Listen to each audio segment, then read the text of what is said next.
My guest this week on Anglian Lives has been a journalist, a presenter, a broadcaster, a husband and father, a company director, a vigorous all-rounder with a fascinating past and an amazing future.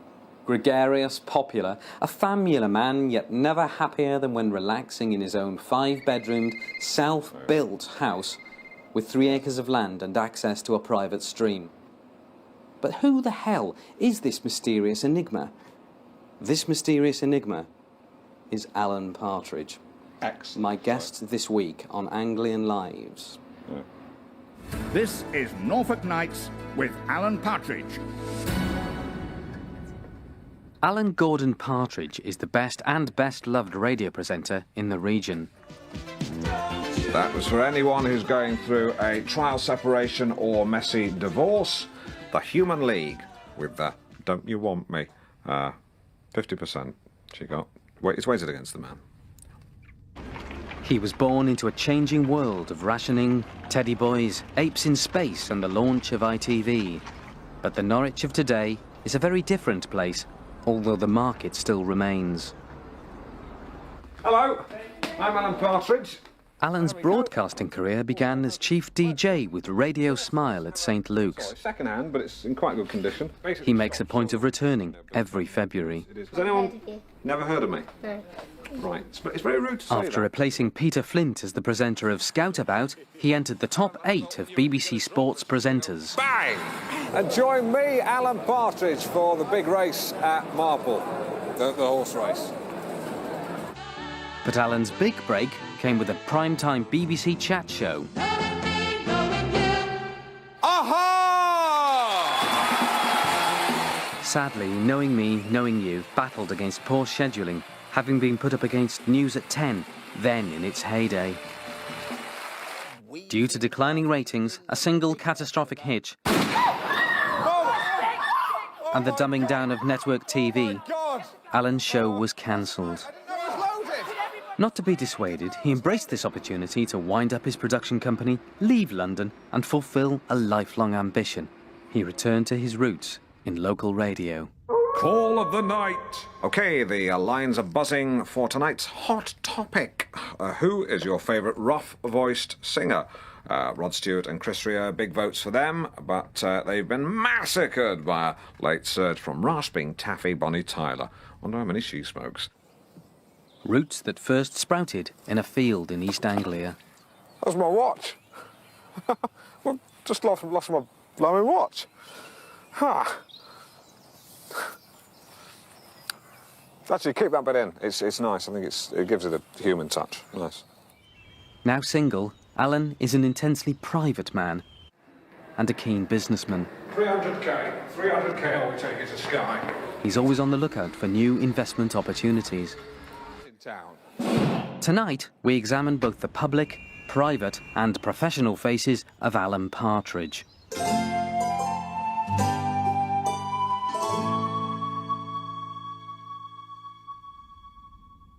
Chapter 1. Beginnings. Congratulations, Mrs. Partridge. It's a boy, said the doctor, handing me a boy to my mother. I had just been born. Anyway, just... Alan, your book, Bouncing Back, if you don't mind me saying, I think it's a rather brilliant book that only ended up out of print because it was not properly promoted by the publisher. Thank you, Ray. I think that's fair to say. Why did you want to come on television and talk about it? I think to have my side of the story heard, but I'm not expecting an easy ride, Ray. I know you're one of the toughest in the business. Thanks. How did you prepare for the writing of the book? I spent a week in Prestatyn and I read 8 autobiographies, which, as you well know, is more than one a day. And I asked myself a lot of tough questions. I wrote them down and I put them in the book. Shall we have another look at the book? Yes. Where do I look? No, to the right. Am I a broadcaster? Yes. Do I hold a full driving licence? Yes. Am I very good at judo? Yes, little known fact. Did I once talk a depressed man down from a wall? Yes, but it wasn't that high and he wasn't that depressed. He'd locked himself out of his business premises and was trying to get in. That was from a chapter entitled Yes, I Am, No, I'm Not. It's more or less the list I read, but slightly extended. It's the weakest part of the book. Oh, I don't know. I wouldn't say that. Well, what do you think's the weakest part, Ray? Well, it's. I mean, it's all great. I mean, it's all very good. I mean, it's a very good book. Yeah. Mm-hmm. At one point, you speak so movingly about your Toblerone addiction. Yes. We wanted to do a product placement deal with Toblerone, but they insisted on putting a mini Toblerone on the jacket cover, and I felt that would have cheapened an otherwise tragic tale of how I, Alan Partridge, bounced back. I remember one very low point, I got a whole one stuck sideways in my mouth, and a woman who works for me had to break its back with a toothbrush. I actually made myself sick. I mean, I didn't make myself sick. I spewed into a thermos. No prizes for guessing what I did with that. A lot of people... Threw it away. A lot of people, when they get low, they turn to alcohol or drugs.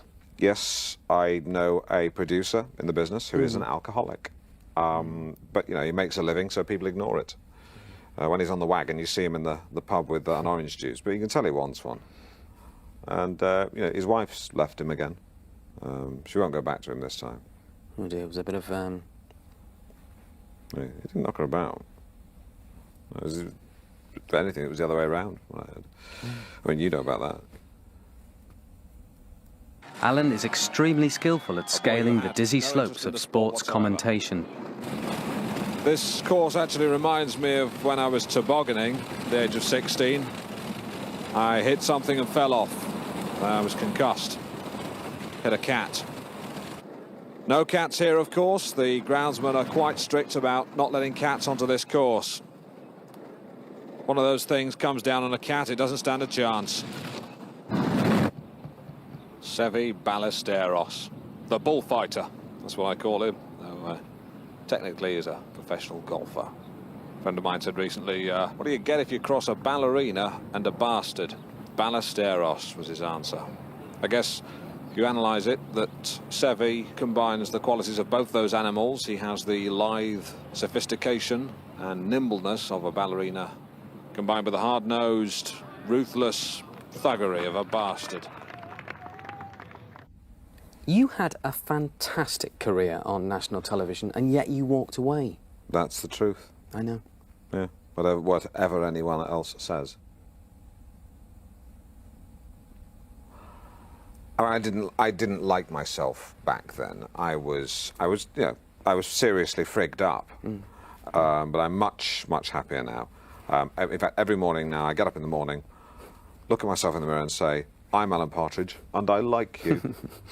No, not every morning. This morning I was in a rush, got up, went, hi, gotta go, you know. But back then I was a monster. I mean, I've never got drunk on power, but on occasions I have been a little tipsy.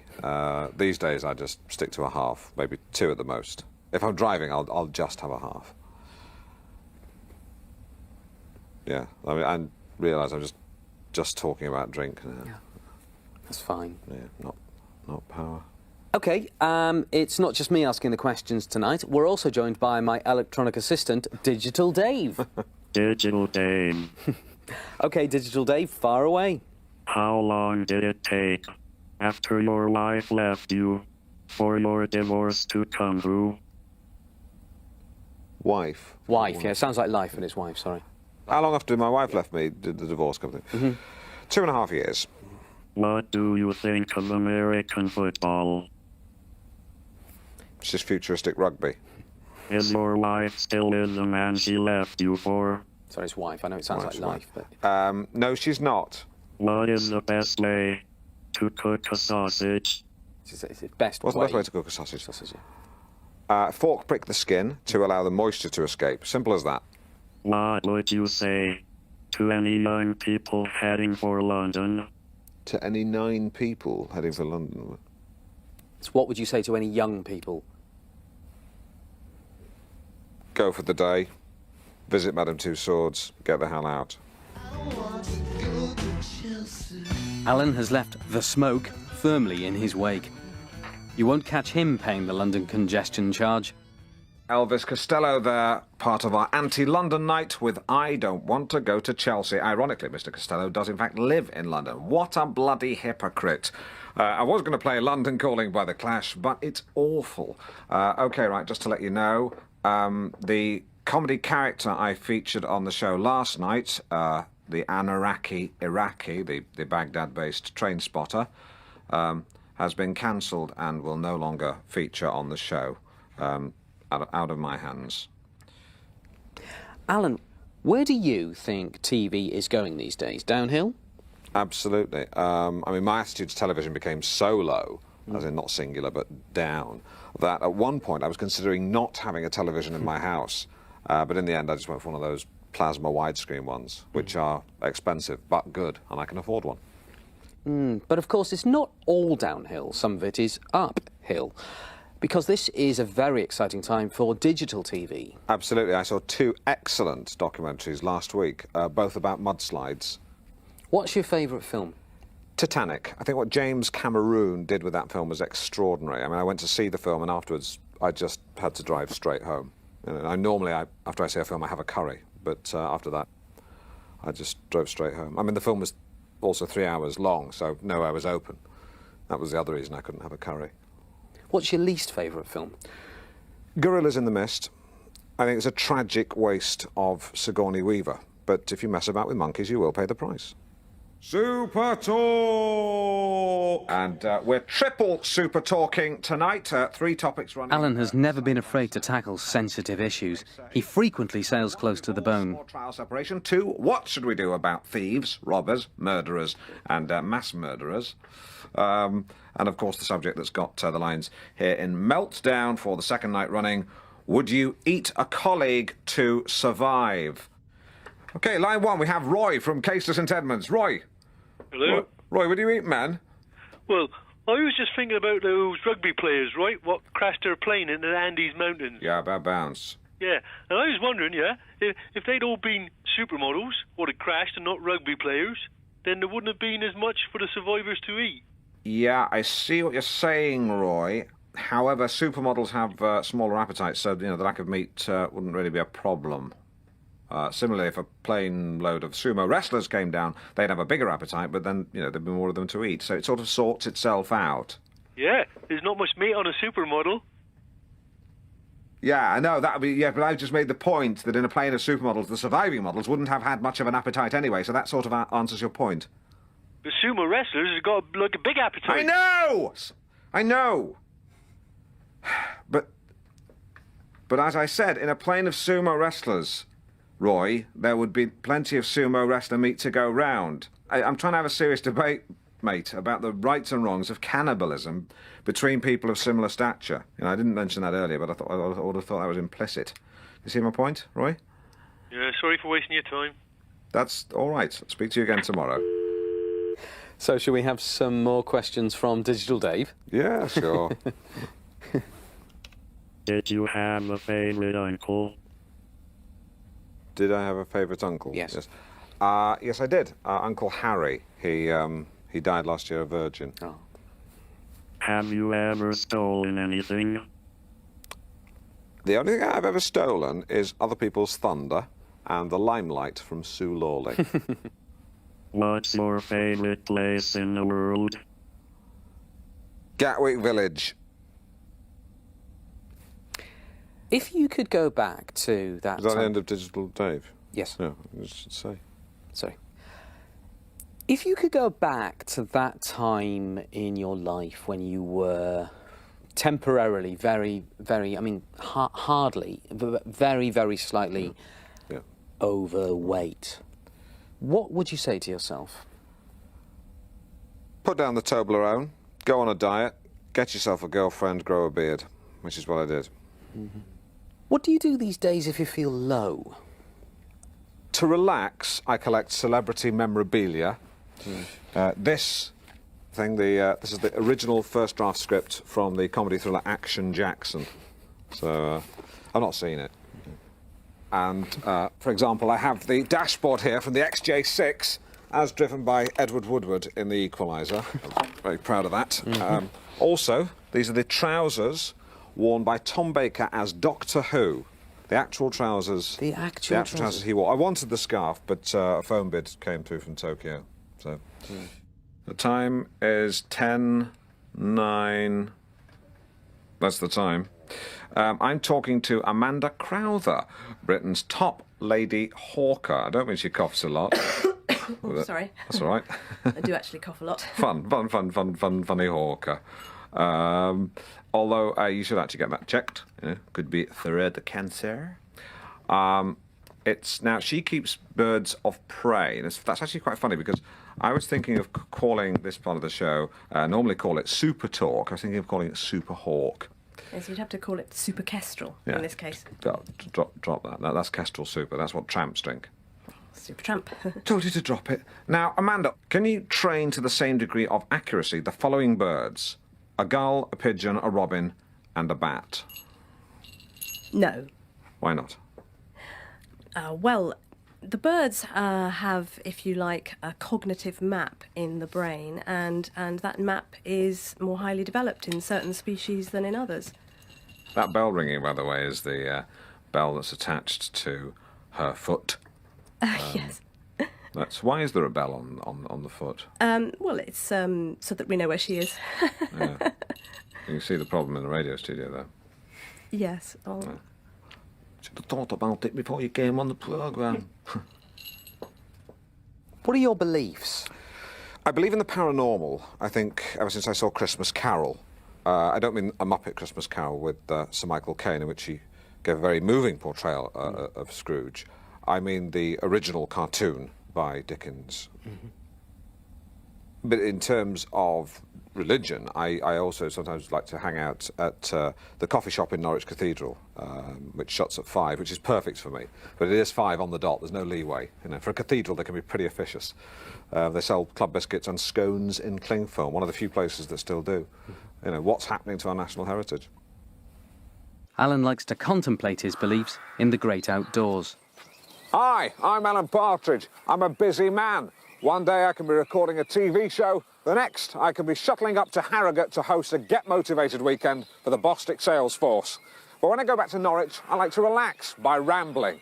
I switch off my mobile phone, put my pager on mute, and enjoy the stillness of the Norfolk countryside. Swaffham was our stalking ground when we were young. We'd all pile into the back of a friend's mustard-coloured Triumph Dolomite, have a picnic, and then drive home again. There's a caravan site there now. It's quite a good one. It's not gypsies. I mean, it's proper toilets and proper amenities. We're actually on the grounds of Mike Oldfield's country estate. We're not actually on his ground. This is common ground. That's Mr. Oldfield's over there. We did ask Mr. Oldfield if we could film there, but he said he wanted a bit of privacy. It's understandable. Would have been nice, a bit small-minded, really. A bit nasty. I used to come here as a child. I would skim stones. On one occasion, I hit a duck and it disappeared beneath the water. To this day, I don't know whether it was dead or just badly concussed. I love birds, and I like to come here and make bird noises.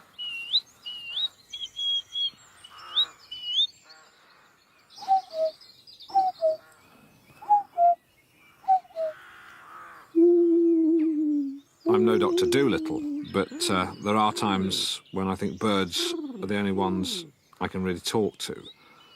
Maybe that's because I'm a partridge. Alan Partridge.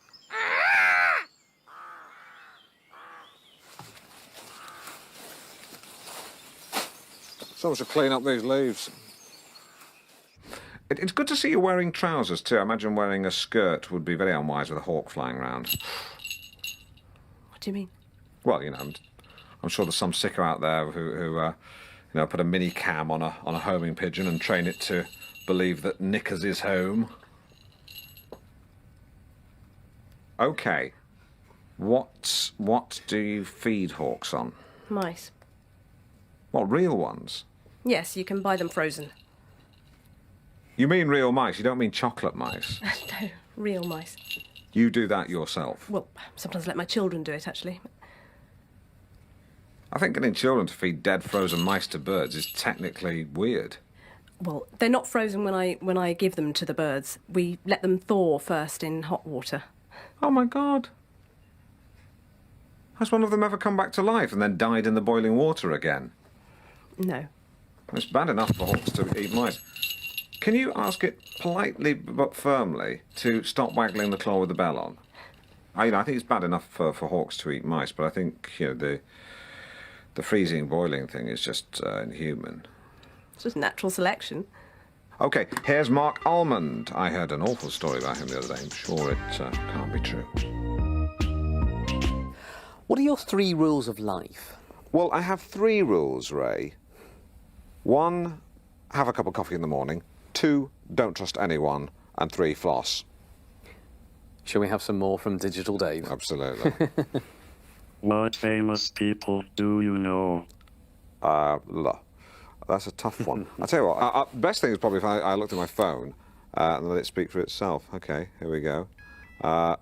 Ball Johnny, Ball Michael, Ball Zoe, Boycott, G, meant to scrub that actually, Brandreth, Carling, Curry Edwina, Curry Tim, Curry's, Curry Favours, it's a humorously named curry house in Norwich. They're British actually. They put raisins in them. Bloody awful, but they deliver. Hamilton Christine, Hamilton Neil, Hamilton David Diddy. And it goes on, Oh, soup for you. Thank you. Alan uses his contacts to help him organise fundraising events for good causes. Bye-bye. Bye. Homeless. We're about to take a ferry to an island called Brian. That's because it's Brian Ferry. And there he is, Brian. Welcome to Norwich and Comic Relief. Uh-huh. Yeah, I don't do that anymore. But we're delighted to have you now. Thanks very much. It's very nice to be here. Now, we all know your contribution to pop iconoclast and neatness in pop, which I know is something you feel very strongly about. But what not many people do know is, and I will be eternally grateful, because Brian here was the very first person to alert me to Tetters and Peps. Do you remember that? It was in a queue for a domestic flight. Oh, yeah. It's fine if you don't remember, Brian, but don't lie. It's Comic Relief. Are you going to be making a donation? Yes, of course. Yeah. Great. Want to get your chequebook out? Just get a pen. I won't tell the audience what you're writing. You're listening to Alan Partridge and watching it. So, as I say, I won't say the amount. Suffice to say, it will buy you 2 microwave ovens, I think, or 3.5 Dyson vacuum cleaners, which again works because I know you're into neatness. There you go. There's one actually put in check card details on the back. Yeah, security. Alan is one of the few people who genuinely enjoys charity work. But, all right then, I will show my bottom. It is! It's a plastic bottom. It's a plastic bottom. So £500 to Comic Relief. No, we don't think that's good enough, really. Do we? No, I don't care. That's not what we rehearsed. No, we'd like to see the real well, thing. You can forget about that. No, get up. No, get away! No! Please, no! Please don't knock my ass! Knock my ass! Please, no!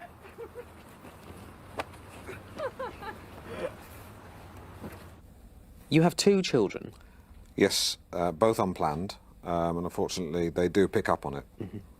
And tell me about your relationship with women. A friend of mine once said he liked his women like his parmesan, strong-smelling and shaved. I don't agree with that, but I don't like hairy women. Mm-hmm. I'd say a good 50%, or half, if you will, of my listeners do regard me as a kind of radio boyfriend.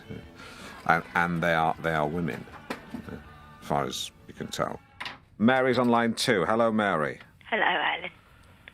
How have you been? Very well, thank you. Very well. How are you? Oh, not so bad. Better at night time than in the day. Good. Did you get the doll? Yes, it was in reception. There was a shoe missing. What? There was a shoe missing. Had rather thinning hair, I seem to remember. Oh, Alan. Looked like it had some sort of alopecia, something like that. Oh, what? It just looked like it was poorly on the head, hair. It was mine when I was a baby. Really? That's lovely, but you don't want to give that to me. Well, it's precious and you're precious. Thanks. Is it on the TV theme tune night? No, Mary, you and I know that's Thursdays. Oh, I sent you a doll. Why can't I have the theme to World at War? Thursdays. Bye. Bye? What? I say goodbye. Bye. Ooh, let's have a bit of music. She was a bit of a character. Yeah, Mary's a regular caller. I don't know if anyone thought she sounded upset then. She sometimes does this thing that's half laughing and half crying, and I can't quite tell the difference. So it's bloody weird, but you know, she's regular, she's reliable, and she's free. I believe you're working on a new book? Yes, yeah. It's set in the future, in the heady world of TV entertainment, and it's the year 3000. Everyone has a 3D TV on their wrist, and they travel around on monorails like the one at Gatwick Airport. It's very futuristic. It's set in the aftermath of a nuclear ratings war between two TV stations, one of which is based on Pluto. And TV presenter Jack Jupiter has 24 hours to do something. I've not figured out what yet. But the main thing is, each day is 10 hours long because they've gone metric on time. And the diary industry is in turmoil, that's a subplot. But one rebel, Alec Parsons, is determined to return to a 7-day week because it makes sense. So he goes back in time to the present to see what a week's like. That's a very good twist. Well, yeah, it is. And that's not the only. There are more twists. You need lots of twists these days. People expect them. A friend of mine told me that, and he's a librarian. Can we look here? What? I was very low. I went to Legoland to think. You need a day. It was more than I could do to stop myself from kicking over a large Lego robot who, in my twisted mind, had become the chief commissioning editor of the BBC. I was depressed. I stared into the abyss. And then I saw a chaffinch in the summer sun pecking at a discarded beef burger, and I thought, he's not trying to throw himself off a cliff, and I just drove away. Stopped off at a place called Buffalo Bill's. They've got old shell pumps on the wall and photos of a young Malcolm Brando from It's the Waterfront. And, as they say in America, I thought, the hell with it. And I just drove home, with the length of garden hose I had gaffer-taped to the exhaust trailing behind me like a giant mouse. Why don't we leave the last question to Digital Dave? Who are the faces to watch on television these days? Did you get that? Yeah, I got that. I've given this question a lot of thought, and I can honestly say I don't think there's anyone out there. Alan Partridge, thank you very much. Thank you. Yeah, that was good, that. Great. I like this bit. It's a bit like that bit on Melvin Bragg when he interviewed the lad with throat cancer. Harry Potter.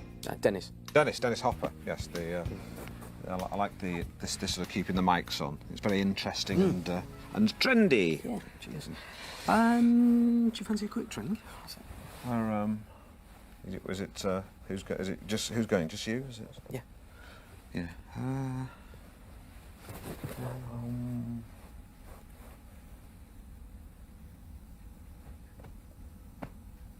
There's a very good... No, I'll just go back to Norwich.